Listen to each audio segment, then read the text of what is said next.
नमस्कार. आपण पाहत आहात एक महत्वाची आणि धक्कादायक बातमी. अशाच ताज्या आणि विश्वासार्ह बातम्यांसाठी आमच्या पेजला लगेच फॉलो करा. भुसावळ शहरात पोलिसांनी मोठी कारवाई करत एक गावठी पिस्टलसह आरोपीला अटक केलीये. या कारवाईमुळे संभाव्य मोठा गुन्हा घडण्यापूर्वीच टळलाय.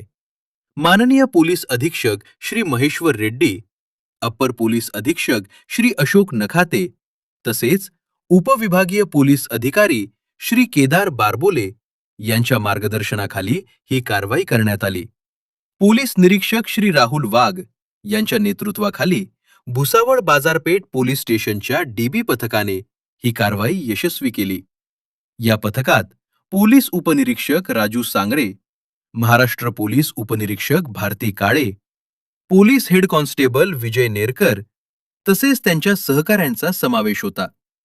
मिळालेल्या माहितीनुसार श्रीरामनगर परिसरात एक इसम गंभीर गुन्हा करण्याच्या उद्देशाने गावठी कट्टा घेऊन फिरत असल्याची गुप्त माहिती पोलिसांना मिळाली होती.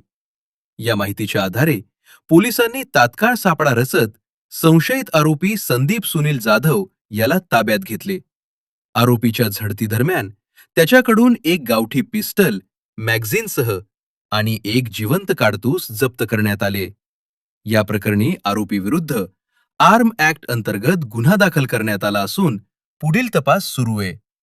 पोलिसांच्या या सतर्क कारवाईमुळे भुसावळ शहरात एक मोठा अनर्थ टळल्याची भावना व्यक्त केली जाते.